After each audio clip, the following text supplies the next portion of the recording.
Just first, how did this game all come together? Yeah. And why is this a good Well, matchup for you? Yeah, I on think it's a Saturday? great idea anytime that you can, use this platform to be able to raise money, for families and communities that were, affected by the tornadoes in the state of Arkansas. But we really just try to search out, teams that are different and then, teams that are talented that have been very successful. And obviously they've been very successful and their talent level is very high. They produce a lot of NBA players and done a really good job. So anytime you can do that, you're really just kind of checking all the boxes, across the board. So we know it's going to be a difficult game, and rightfully so. It's what you want. You want to see some things that you're like, oh, okay, this was a strength of ours last year, and early in the season this year it's not, or maybe it is. And you just want a fair assessment where you are.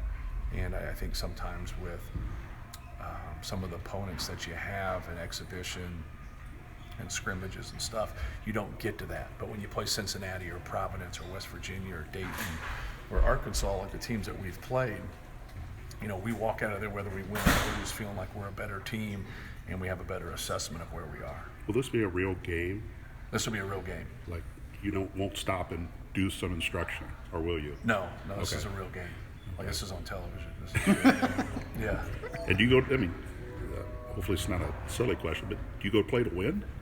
Sure. Okay. Sure. Yeah. What else is there? Okay. Yeah.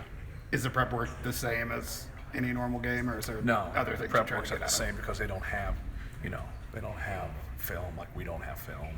It's probably a lot easier for them because we have so many people returning. They don't have as many people returning, even though most of the guys on their team have had, a great deal of experience and success at other schools.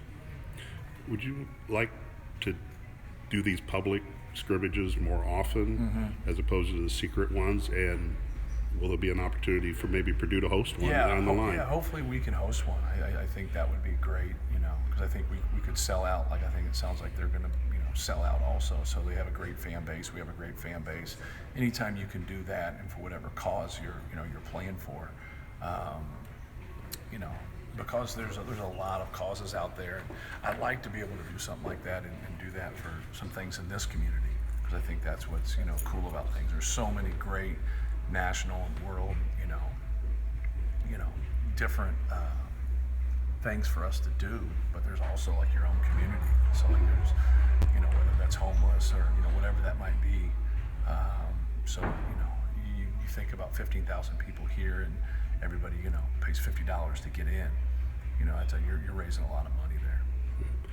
Is this do they present a style that you've struggled with in the past, Arkansas?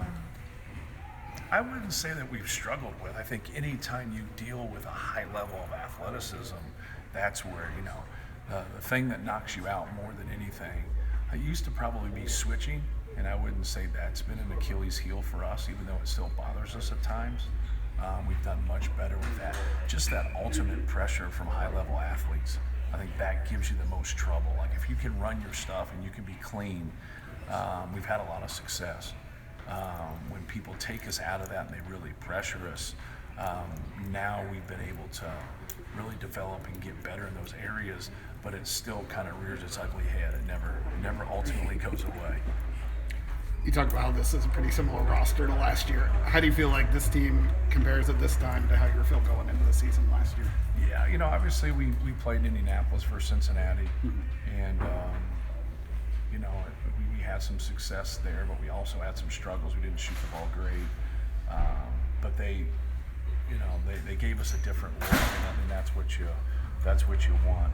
But I think it helped prepare us. Obviously, we had a good non-conference the last couple of years, and that's what you want. You want to get these tests and be able to pass these tests and just keep growing and getting better. And it's a little different for us. Obviously, we play a couple of conference games, after coming back from the Maui trip, and things kind of run in succession there. If you look at our schedule, we don't have much of a break.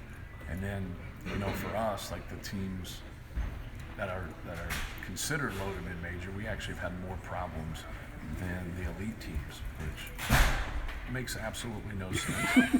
But that's where we are.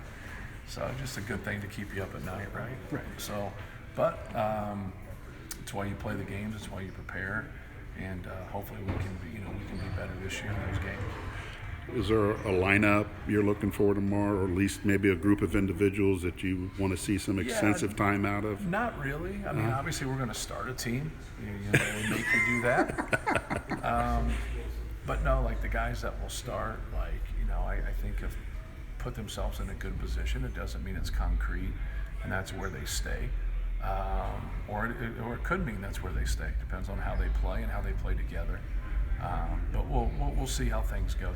That's what some of the other games that you play, that it's clearly that. And some of those games are dog fights, and some of those games you can see clearly that it's going to be a blowout in those games. Now you can get everybody time, and they can get that experience. This isn't going to be one of those games. Doesn't mean everybody's not going to play, but it's just it's hard to play 12 people. In those games when it gets out of hand really early, it's a lot easier to play 12 people. So. Who will you start tomorrow? We will start Braden, Fletch, Lance Jones, Trey Kaufman, and Zach Eady. I know the last one shocked you guys. And First one, too. Game time decision. How far did that go to put Zach in the lineup? Was that just recently that you decided to do that? Yeah, he had a good practice yesterday, so we slid him in. We'll see how he does. Last year, you said you weren't surprised by your team's success. Mm-hmm. Obviously, you're not going to be surprised by anything after. But what do you hope to kind of have more clarity on after this game? Two things always jumps to me is just how well connected are we defensively. A lot of things go into that, so you can branch out of that and get really detailed. But just do we know what we're doing? Are we going to follow our rules and then play hard and have an edge to us? And then can we execute without turning the basketball over? I think we have a chance to be a really good defensive team and a really good offensive team. And when you do that, you help each other. Our sport's so connected on the offense and defensive end. So if you take care of the basketball, you just keep setting your defense. If you're forcing turnovers and you're dominating the glass, it's helping you in transition. So I think those two areas is what we're always striving to make improvements.